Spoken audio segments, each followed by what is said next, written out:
Hey guys, welcome to another video. Today we're going over what to do after leaving Haven, and I'll be showing you how to get a way better melee weapon and your very first horse, as well as how to make some quick gold and travel to another city. In this video we'll be going from Fabenham to Tindrum, and we'll continue right where we left off in the last video. So right from the town center, if you followed along in the last video, you'll have a good bow with some arrows, some bandages, a basic one-hand sword and a full set of leather armor. First, we're going to go ahead and upgrade that sword to get a way better two-handed one. And to do that, you'll need around 1 gold. If you have it already, you can skip ahead in the video, but if you don't, just head to the graveyard and start killing some zombies. If you're in Fabenham like me, be careful as the graveyard isn't protected by guards and players will sometimes be killing anyone they see around it. If you see any players with grey or white name tags when you look at them, they're outlaws and will probably attack you if they get the chance. Be prepared to run back and zigzag around at any time. Collect zombie heads, and if you see a dead general zombie, kill it, as it will usually drop around 1 gold plus a head worth 50 silver. Quick and easy money. Once you have around 1 gold worth of loot, head back to the city. The sword you've been using all this time is okay for a one-hand weapon, but a two-hand weapon will hit a lot harder and will help you kill zombies, players and other NPCs way more easily. Sell your loot at the nearest vendor, like the cooking vendor, and then head to the trade broker. This is where you can buy or sell anything with other players. If you're happy to use a two-hand sword, which I'd recommend for now, just type GREAT in the search bar at the top left and then hit enter. Now you'll see all items with the word GREAT included in their name, and two-hand swords are usually called Great Blades or something similar. Tap on cost to see the cheapest items available first, and look for any decent two-hand sword with high slashing damage for 1 gold or less. If you can get a sword with 21 damage, that would be great, so try to look for that. But if you go for something a bit cheaper with around 18 or 19 damage, that's fine too. Once you found the weapon you want, click on the listing and tap on buy, and it'll instantly appear in your inventory.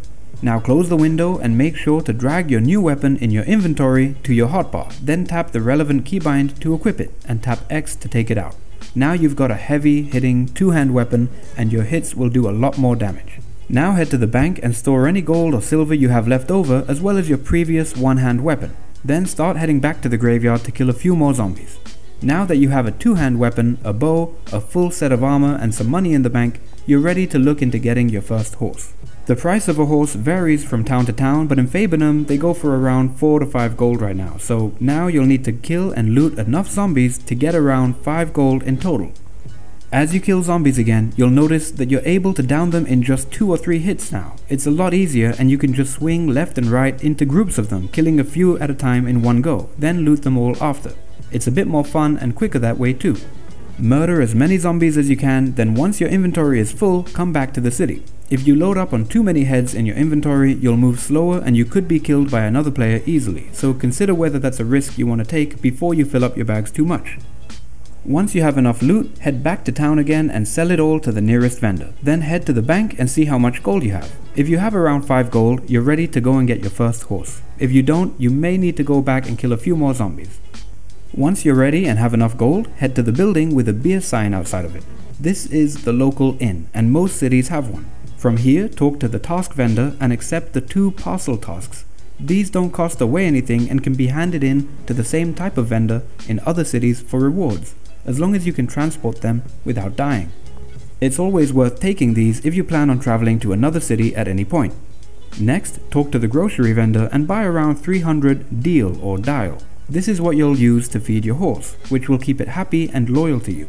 Now head a bit further to the other side of town, and just outside you'll find 2 NPCs, the pet broker and the equerry. The pet broker is where you can buy and sell animals of all kinds with other players, and the equerry is where you can go to stable or unstable your pet. Talk to the pet broker and remove any search terms that might still be up there from before. Then tap search and sort the listings by cost. Look for any horse that is up to around level 20 or so that you can afford, and don't go for a high level horse because I'm not sure what level it starts from, but you won't be able to get on a horse that's too high level until you level up another skill. So just go for a lower level horse for now. Select the horse you want and tap buy, then close the window and talk to the equerry NPC. Select the unstable pet tab and you should see your new horse there. Click on it and it will appear right next to you. Close the window and look at your horse, then tap P to bring up the pet menu. From here you'll see its level and XP bar and a feed slot. Tap I to open your inventory and right click or drag the deal or dial to the feed slot to begin feeding your horse. Now tap on the next header like mongrel horse and you'll see more detailed information about your horse and the option to rename it as well as abandon or transfer it to another player. You can also add armor or bags to it. Tap on rename and call it whatever you'd like, then take a look at the 4 different ability icons. You can drag these to your hotbar and use them to make your pet stay or follow you. You can also use it to open bags when you put some on your horse, and there's an attack ability, but that only works with combat pets, which you can also get. For now, close the window, look at your horse and hold R to get on it. It will kick you off a few times as you need to increase your riding skill, but that will happen quickly. Use A and D to turn the horse left and right, S to slow down or stop it, and W to go forward. You can look freely around yourself while your horse moves, but you do need to use A and D to actually turn the horse, and not your mouse. It might take some getting used to, but you'll get the hang of it pretty quick. Tapping W once will make it move forward slowly, tapping it again will make it go a bit faster, and then again to make it sprint. While on your horse, you can tap X to take out your weapon. Both melee and ranged weapons as well as magic spells can be used while on your horse. Look for signs along the main path which will point you in the right direction, and keep following the way to Tindrum. Watch out for other players, as being so far out from any town, you could be attacked by anyone at any moment without any guards around to help you. This is the open world and you're alone now. This game can be a lot of fun, but it is unforgiving and you will be killed by other players at some point. All you can do is move forward and get better at the game over time. Improve your character's skills as well as your own skill at fighting, craft or buy better gear as you progress in the game, and consider joining a guild or traveling around with friends in-game who can watch your back. There's safety in numbers and it's a dangerous world. On the way to Tindrum, while recording this, someone killed me, but like I said, death is a part of the game and you can't avoid it forever. What better time is there to learn about death in the game than now? If you die, you'll drop everything you had on you, but everything you had in the bank will still be there in the same city that you had it in. If you die along the way here like I did, just keep following the path to Tindrum and then tap numlock on your keyboard to auto run. The horse and gear we lost here wasn't worth much at all and can be easily replaced. In Tindrum, it will be way easier to make a lot of gold fast, and you won't need to farm zombies all day to do it. When you die, you turn into a spirit, and you need to go to an NPC priest to get brought back to life. You can open the character window by tapping C and click on Home or Priest to be automatically teleported to the nearest one or the one that you've set up as your home. You can just run to any priest as well and talk to them directly. Here we're running to the priest in Tindrum so that you'll be brought back to life exactly where we were headed anyway. You can see where priests are from far away by looking at the beams of light showing through the sky. It will take a while to get there, but once you arrive, follow the same path that you see here to get to the priest and then talk to them. You'll now come back to life, but all you'll have on you is your starter sword, which you keep through death. It has a limited durability, but it does last pretty long before breaking. Now head to the zombies to get around 1 gold as quickly as possible. The graveyard here in Tindrum is within the actual city, and even though you can't see any guards here, it is protected by them. Players generally won't attack you here. Just loot everything the zombies drop and butcher the carcasses to get 1 gold worth of value as quickly as you can, and then head back out. From here, we'll need to head to the nearest vendor, who happens to be in Tindrum's very own inn, just like the one in Fabenham. Sell your loot and talk to the task vendor, and you'll see more tasks available for you to accept. Accept the 2 travel tasks, but not the rescue one, and then click on the Deliver Task tab.